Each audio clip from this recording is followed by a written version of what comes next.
কটাক্ষ কৰিছে মোৰ দৃষ্টিগোচৰ হৈছে। ইয়াৰ পূৰ্বেও তেওঁ যোৱা সপ্তাহতো তেওঁ কিছু কটাক্ষ কৰিছিল, মই একো কোৱা নাছিলোঁ।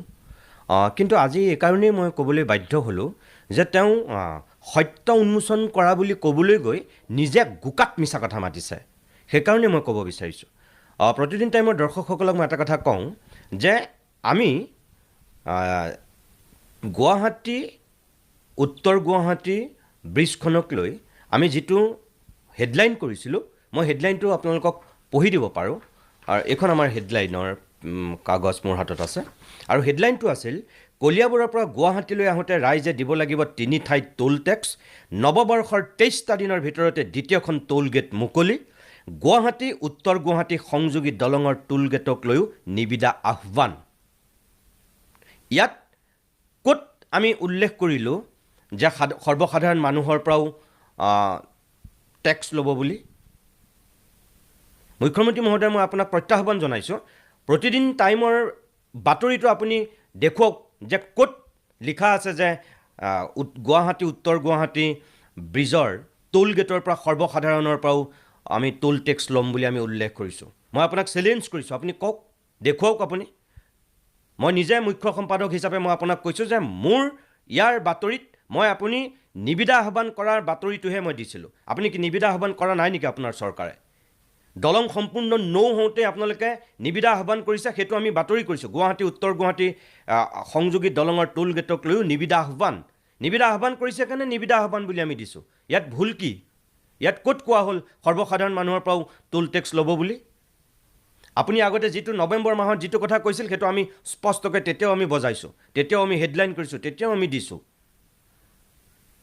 আপুনি গোকাত মিছা কথা কৈছে। প্ৰতিদিন টাইমে কেতিয়াও তেনেকুৱা কথা কোৱা নাই। আৰু আপুনি কৈছে যে ষ্টুডিঅ'ত মই উঠি পেলাই মই জঁপিয়াই চিঞৰি গোটেই আপোনাৰ বিৰুদ্ধে মই কথাখিনি কৈ থাকিম। নকওঁ মই। আপুনি সদায় মই চিঞৰিবলগীয়া নহয়, সদায় জঁপিয়াবলগীয়া নহয়। ভালটো ভাল, বেয়াটো বেয়া। আপুনি যেতিয়া মিছা কথা কয়, সেই মিছা কথাখিনি সদায় আমি উন্মোচন কৰিমেই। আপোনাৰ ভালটো যেনেকৈ কওঁ, আপোনাৰ বেয়াটোও আমি তেনেকৈ কওঁ। আপুনি মিছাৰ আশ্ৰয় লৈছে, আমি নাই কৰা। আৰু প্ৰতিদিন গোষ্ঠীৰ ভূতে আপোনাক সদায় খেদি ফুৰে। আপুনিহে মিছা কথা কৈছে। আপুনি দেখোন প্ৰতিদিন টাইম নাচায়, আপুনি দেখোন প্ৰতিদিন পেপাৰ নপঢ়েই।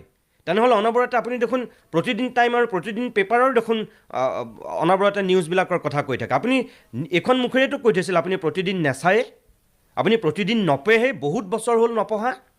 তেনেহ'লে সদায় আপোনাৰ মুখত প্ৰতিদিনৰ বাতৰি কিয়? কোনে মিছা কথা কৈছে?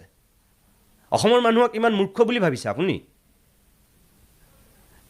আপুনি চব কথা চবকে কৈ মূৰ্খ সজাব নোৱাৰে। কিন্তু এজন মানুহক এদিনৰ কাৰণে পাৰিব, কিছুমান মানুহক দুদিনৰ কাৰণে পাৰিব।